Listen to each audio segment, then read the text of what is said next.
जब आपके पास आ रही है आशुतोष जी, ये तो सभी मेहमानों से चर्चा करने के बाद तो क्लियर है कि भैया समस्याएं तो दोनों तरफ है। सवाल ये है कि समस्या ज्यादा किस तरफ है।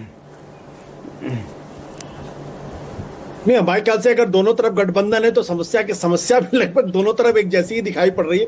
समस्या क्या होगी? बेसिक समस्या इसी बात को लेकर होगी कि भाई किसको कितनी सीटें मिलनी चाहिए, क्यों, कौन सी कॉन्स्टिट्यूएंसी से कौन पार्टी चुनाव लड़ेगी, मुख्यमंत्री पद का दावेदार कौन होगा, और चुनाव के बाद अगर जीतते हैं तो कैबिनेट में किसको कितनी संख्या मिलेगी। कैबिनेट की बात तो छोड़ दिए, मुख्यमंत्री की बात छोड़ दी, लेकिन आज की तारीख में अगर आप देखें तो एनडीए हो या इंडिया गठबंधन, दोनों के बीच में इस बात को लेकर होड़ होगी और होनी भी चाहिए, क्योंकि कोएलिशन पॉलिटिक्स में होता है कि ज्यादा से ज्यादा सीटों की डिमांड करेंगे। अब उसमें जिसकी नेगोशिएटिंग पावर ज्यादा होगी, जो ज्यादा पोजीशन ऑफ स्ट्रेंथ से बातचीत करेगा, उतनी सीटें लेकर जाएगा। लेकिन मुझे ऐसा बिल्कुल दिखाई नहीं पड़ता है कि कहीं किसी गठबंधन में कोई टूट होती हुई दिखाई पड़ रही। देखिए, महत्वपूर्ण प्रश्न ये कि कांग्रेस पार्टी, आरजेडी और तीनों लेफ्ट पार्टीज ये आज की तारीख में एक मजबूत गठबंधन के तौर पर अपने को पेश कर रही। दूसरी तरफ नीतीश कुमार है, नरेंद्र मोदी की भारतीय जनता पार्टी है, और साथ ही साथ हम और दूसरे साथी हैं।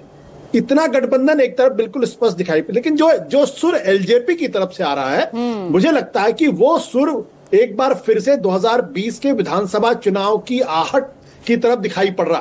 वो कहीं उन्होंने इस तरीके का भी संकेत दिया है कि वो सारी की सारी सीटों पर चुनाव लड़ेंगे। वो अपने आप को मुख्यमंत्री के तौर पर भी पेश करना चाहते हैं, ऐसा भी उन्होंने संकेत देने की कोशिश की है।